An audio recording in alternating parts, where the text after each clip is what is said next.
Hey, welcome to today's episode, or this afternoon or tonight's episode, whenever you are watching or listening of Rainer on Leadership.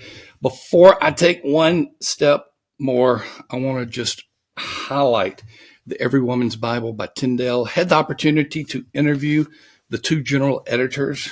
You can be looking for that particular podcast. These ladies did an incredible job of telling us about this new Bible that has only recently been released. It's a study Bible for the heart and mind. Has relevant and timely features in the Bible, focus on what hundreds of women say and what they desire from a Bible. Has incredible study notes, the maps and charts that you would expect, clarity on the calling of women, insight from other stories. Over 100 scholars, writers, and contributors, all women from around the world. This is going to be a game changer type of Bible. It is the Every Woman's Bible. You can go to everywomansbible.com. You can look at it in the show notes, or you can go to Tyndale and look it up as well. We are so thankful for Tyndale. We're also thankful that these ladies have provided this new resource in the NLT, the New Living Translation. And Sam, Mother's Day is coming. That's true. That'd be a great Mother's Day. Just saying. This is the perfect Mother's Day gift. Everyone should go get it. I'm going to go get it because I know your mother does not listen to these podcasts. That's exactly right. My wife doesn't either, so I might have just found the Mother's Day gift that I was looking for. Oh, Nellie Joe will love this. So would Aaron. Good choice. Hey, before we go further, the new Church Answers resource directory is out. It's called the Everything Church Resources Directory. You and I have looked through it. We've even provided some editor comments on it. And Sam, I don't think there's ever been a document that has this comprehensive and expansive listing of resource providers, everything from educational institutions to physical resources to digital resources. I mean, you name it, it's in there. Yeah, I don't know how many times I have gotten the question, where do I find, and then fill in the blank. So we decided, let's fill in every possible blank that we can. And yeah, it's a great, listen, if you're a church leader, you should just have this on hand. It's free. And you should go get it and have it in a file so that when you have a need, you can just pull it up, boom, right there. And we'll be updating it on an ongoing basis. We'll be adding to it. We have a number of sponsors who are in there, featured sponsors, but everything is listed. Brown's one of them? Brown. Oh, that's right. In fact, they're right at the beginning. Brown Church Development Group, our favorite design build firm, is they were the second one to get a sponsorship in this one, Sam. The second one. Cheney and Brown, can't go wrong with either of those two. So you got the CPA and you got the design build firm for churches. Both of those were the first two to jump in. Oh yeah, I want to stay connected. I want to be a part of Church Answers audience. Exactly. You can look up all these resources alphabetically in the digital directory, or you can download the PDF if you want the paper copy, or you can look at the page turnable, and it will turn within the download, and you can just look at it online as well. Look at it alphabetically. That's turnable, not edible. Those are right, turnable, not edible. Right, and not only alphabetically but by category as well. So you say, I want to find out who the best design build firms are, and you go there, and the first one's listed is Brown Church Development Group. So we're kind of excited about this resource. You would start with Brown, of course, in terms of design build firms. Okay, absolutely. Hey, our topic today, Sam, is church staffing. I was trying to, we have one church staffing sponsor who is in there. I'm going to just let that be a surprise to look it up in the resource directory as well. But we have all of them that we know about listed in the back alphabetically. But as far as a paid sponsor, check that one out as well. Okay, we're going to talk about church staffing. We're going to talk about 4 major shifts. Where did we get this information? We're mixing some databases because one of them's not a database. we're getting the database from the National Congregation Study, not congregation, National Congregation Study. Most recent data on that is 2019. The other is anecdotal. What does anecdotal mean? It means we have a lot of information that we have observed. We talk to church leaders, talk to church members every day in the course of a week by the hundreds, one way or another, through email, through Church Answer Central, through questions, comments. And so we're talking to these people on a regular basis. So we have a lot of anecdotal information. Anecdotal is not a research statistical study. It does not have a accurate sampling, but it's good information. Did I state that okay, Mr. Statistician, PhD? Yeah, and for the record, I have a PhD in leadership, not statistics, but I do have PhD level statistics, and I've forgotten most of them. No, you haven't. No, you haven't. So those were hard classes. Those were very hard classes. Well, I have a minor in statistics, but that's undergraduate. And my guess is a few things have changed since the 70s. Just a little bit. All right, let's look at these points. The surprising number of pastors who are formerly laypersons in their churches. This is anecdotal. I am talking to more and more pastors who said, I was a member of this church before I became a pastor in the church. They tend to be in the smaller churches, but I am guessing, Sam, that more and more churches will go to people in the church that they know, that they sense may have a vocational call to ministry, and bring them on bivocational, part-time, whatever the case may be. Yeah, generally, I think this is a good trend. I think this is the way God designed, that people would be trained up from within the church, discipled, and then equipped to be a leader of that church. So generally, hey, this is great. You were, you were saved in this church, you were discipled in this church, now you're leading this church. Hey, that's awesome. But it's also something being done out of necessity, because pastors, there's just not the supply of pastors that there used to be, particularly younger pastors. There's just not many of them. So, while good, I do think that a lot of churches are being forced in this direction rather than doing it strategically. Let me mention this. We have a certification at Church Answers University that is really perfect for those who have not gone to Bible University or Bible College or seminary.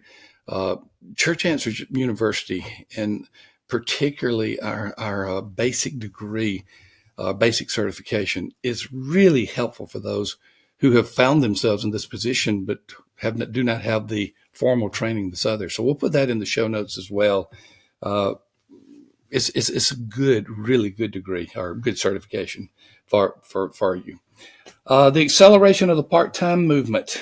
This is a surprising data point to me. 37.2%. Maybe it's not. I'm just going to say, I'm going to get the data. Maybe it's not surprising. 37.2% of churches in America have no one that's full-time. No one. I would have thought it was higher. And I bet if you dig into that data point, that you could probably make the argument that it's higher. Probably so. So what you're saying is some that think they have full-time really don't, not full-time compensated anyway. No, I think we generally undercount smaller churches, and I think that they are generally left out of some of these surveys. And in doing so, we tend to underrepresent any sort of smaller church statistic in the overall picture of church statistics. That makes sense. That makes sense. I think you're going to find more part-time pastors are out there than what we realize. And this is all staff persons here. We're going to talk about unpaid pastors in just a minute, but this is all. And so if you we want to make sure there's no such thing. There's part-time pay, not part-time hours. Oh yeah, always. I just want somebody's going to call me out on that if I don't say that. I say that as somebody who's co-vocational myself. I don't mean to poke too much fun, but it's like when we say part-time, we understand. We understand that it's pay, not hours. By the way, Sam, did you know that the church is the people? It's not the building. The church is the people. Don't ever forget that. The church is the people. That is revolutionary. I've never heard that before. There's Yeah, some things and we hear continuously. That's what. We hear these things all the time, and it's like if you skip one little beat, someone's going to remind you. You talk about the church building, but the church is not the building. It's like, I didn't know that. Thank you. You've revolutionized my world. Oh, so where's your church meeting? That's a different story. So I call it the acceleration of the part-time movement. Maybe it's not acceleration. It's still a meaningful part of church life. Let's go to this third one. I call it a surprising number. I don't know what should be surprising or not. It's not that high. 14.3% of churches pay their pastors nothing. Okay. I also think that that's probably low. Whoever's doing the counting, I'm sure they did a good job, but we have unpaid pastors at West Bradenton, but they would have never been counted because they would I've have got to known give you a have been correction. asked. I've got to give you a correction. This is in the category of lead pastors. I know lead where you're pastors, going but with that's this. And I did. What the show notes will say the surprising number of unpaid lead pastors. So Alana is correcting that as I speak, so the audience will see that and they'll understand how I've changed your path, because that'll change your answer somewhat. Yeah, now that makes a little more sense. If we're talking sole or lead pastor unpaid, somewhere around 15%, where they're not receiving any sort of compensation, yeah, that's about the number that I would expect, certainly. But there are a ton of unpaid pastors out there. I mean, goodness, that it's almost uncountable. There's so many. We have three. We have three at West Bradenton that are not staff, but they're still pastors. Okay, well, and that's a fair thing to say, that you have those types of unpaid pastors. I guess I remember my first pastorate, and I at least got $50 a month. I mean, a week, not a month. I got $50 a week, and I just presumed You and I got the same thing, just in different eras. Well, they probably gave the same. I started that church, and I started with that church in 1984. The church started in the late 1700s, and it was probably close to $50 a week back in the late 1700s. So it probably didn't change either. I got $50 a week to preach to 6 people in late 2004, early 2005. And so I still don't know exactly when I became the official pastor there, because they just let me. I was a fill-in, and they just let me keep coming back. And I don't know. That was the fried chicken day, Sam. That was the fried chicken day questioning. That's when you became the pastor. He asked if you like fried chicken. He asked if you like to chase women.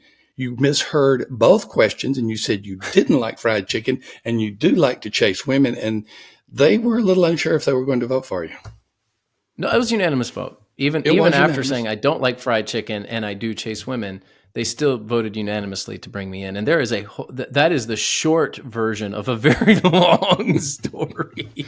Well, we can just say this. The lone deacon in the church who brought this forward and gave you this questioning to the entire congregation, because I happened to be during my sermon, he just stood up during my sermon, right in the middle of it, and said, "Now is the time."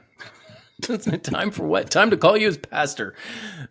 Okay. I got 2 questions. Do you like fried chicken, and do you chase women? And you understood neither of them. So you said no and yes instead of yes and no.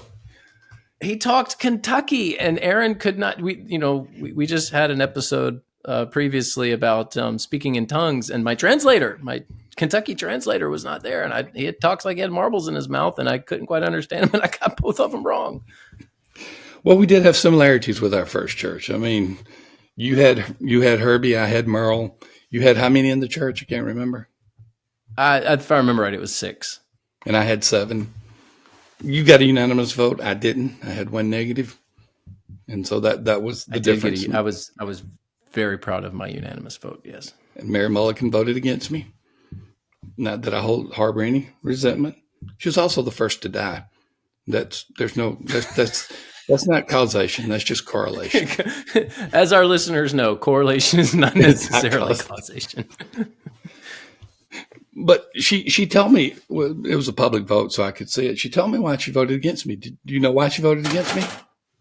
Only Jesus deserves a perfect vote. Well, that was it. But she prefaced it by saying, you are a terrible preacher. She said, I've heard a lot of preachers in my life, but you are terrible. So I guess in that context, it was a miracle that there were 6 others who voted for me, but I was the only one who would apply for the job. That's the way you get a church. And that's how I got Union Band Baptist, was to they hadn't had anyone come and preach in 2 years. So there I was, 24 years old. I'll do it. Yeah, you reopened the church in the community. Yeah, kind of. I mean, they had used the church for a few things, but yeah, they hadn't had services in 2 years. But it's still going now. I mean, I feel like that's my legacy there. We did I do my job? Well, they're still meeting. So y'all were named Church of the Year. Yeah, that's a whole nother story by the company that you were leading at the time, and you made up an award and you presented it to the church without their knowledge of the fact that you had just made it up. But aren't all awards conceptualized? Well, they are. Yes. Okay. Yes, it's still hanging in the 4-year area. Church of the Year, 2005 or something like that. Yeah. Yeah. It was a declaration, and it's a momentous moment. I think some jaws were dropping when I made the presentation to the church. I know Herbie's was, because he had more chewing tobacco to put in there. I don't know about the rest of them. So, surprising number of unpaid pastors. Question mark, is there the return of the circuit rider pastor? We're hearing some evidence that there is. We have one member in Church Answers, one of my favorite, who is actually a circuit rider pastor for 2 different denominational churches. One Methodist, one, if I recall correctly, Assembly of God. I believe those are the 2. It's Methodist and AG, yes. And so he's a circuit rider pastor in the tradition of Wesley, but obviously Assemblies of God and Wesley, even though they have some common roots, obviously diverge to different points. So, is that coming back? Not necessarily 2 denominations, but is that coming back? I think so. I think it's inevitable. Born out of necessity. Yeah, out of necessity. There's just not enough pastors to go around in terms of supply. And there are still enough churches out there that haven't died yet that want people to preach every week. So you are going to see more of this. And it's really, we're in a tough spot nationally. We're in a tough spot in North America as a church. That being said, there's a lot of opportunities. And I think if we can get creative with some of these smaller churches, I wrote about it in The Surprising Return of the Neighborhood Church. That's, one of my latest books. It is an incredible book. I think there is an opportunity here. And it excites me. Some of our listeners may be shocked to hear, pastoring 2 or 3 churches. Well, that's what went on back in the day. We're talking 200 years ago, but that's what went on. And yes, there are people that are doing that now. There will be more doing it in the future. Will it be the norm? No. But we will see a portion of churches doing this. And if it can spark this idea of, hey, the pastor can't do it all and the people start doing the work, that's a good thing. Absolutely. Well, just a few data points there on staffing trends. We could give a lot more, but I think that will suffice for now. And I think what will be sufficient is for all the churches that can to get Upward to reach into the community. Tell us about Upward, Sam. We hear, I recently talked about them on a podcast where you were not there. And I know you've talked about them a lot, and we love their ministry, and we love the fact that they are introducing churches to the community in ways that you could not otherwise. Yeah, the team at Upward is top notch. I mean, they've got great people serving churches. I love this ministry. And small church or large church, whether you have a lot of resources or not many, they can work with you, and they will put your people to work in a way that is exciting, fun, engaging, and they'll help you build a bridge into your community through sports. This is you've likely heard of them, and it's one of these brands that it's like, yeah, I've heard of Upward. You should check them out. It's one thing to be recognized, and they're the world's largest Christian youth sports organization. So a lot of people know who they are. But if you're sitting here listening and you're going, we don't do a whole lot of outreach. We don't do evangelism well. We really don't have some sort of ongoing evangelism emphasis. here's how you do it. I mean, they will walk with you. They've got everything you need. This is your ticket. This is your ticket to start doing what you should be doing. So not only that, just to make it easier for our listeners, they've got a sports startup grant of $500. And so you heard me right, $500 to our listeners. All that you have to do is go to upward.org/churchanswers. Tell them we sent you, and they will get you signed up for that sports grant. So again, upward.org/churchanswers. Thank you, Upward, for sponsoring today's episode. And thank you for listening. We appreciate our listeners, all of you. Absolutely. Tuning in on YouTube, tuning in via your favorite podcasting app. Hey, give us a thumbs up. It really does help. There's a lot of stuff on YouTube that maybe people shouldn't be watching. So help people see some better content. I hope we're better content. And if you're listening via a podcasting app, give us a rate and a review or subscribe. All of you, will see you on the next episode.